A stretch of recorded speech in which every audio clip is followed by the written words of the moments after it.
वर्षारे भिजिब नुआ वर्ष 2024 आरंभ पश्चिमा झड़ प्रभाव में वर्षा होगा संभावना रही। भुवनेश्वर आंचलिक पाणीपाग विज्ञान केन्द्र वैज्ञानिक उमाशंकर दास कहते पश्चिमा झड़ प्रभाव में जानुआरी प्रथम सप्ताह शेष बेलू राज्यर किछि जिले में हालुका वर्षा हो पारे।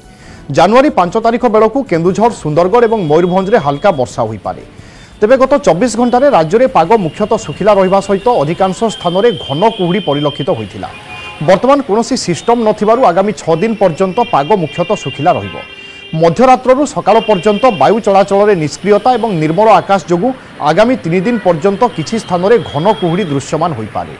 सेथिपाई येलो अलर्ट जारी करा जायछि। आसंता काली सकाळे कोरापुट, मालकानगिरी, नवरंगपुर, कलाहांडी, सुवर्णपुर, बलांगीर, संबलपुर, झारसुगुड़ा, बरगढ़, सुंदरगढ़, देवगढ़, गंजाम, गजपति, नयागढ़, खोर्धा और पुरी में घन कुहुड़ी दृश्यमान हो पारे। बर्तमान कौन निर्दिष्ट पाणीपागर प्रभाव ना तेणु आगामी 6 दिन जाए पाग मुख्यतः भाव सुखिला रु वायुमंडल में जलीय बाष्पर मात्रा ता सहित वायु चलाचल मध्यरात्रि सकाळ मध्य वायु चलाचल निष्क्रियता और निर्मल आकाश हेतु केतक स्थान में घन कुहुड़ी दृश्यमान संभावना थिबारु आगामी 3 दिन जाए आमर घन कुहुड़ी पर येलो वार्निंग जारी करा सहित डे 7 रे आमर मुख्यतः भाव सुंदरगढ़, केन्दुझर और मयूरभंज 3 जिला रही गोटे 2टी स्थान में हालुका वर्षार संभावना रही।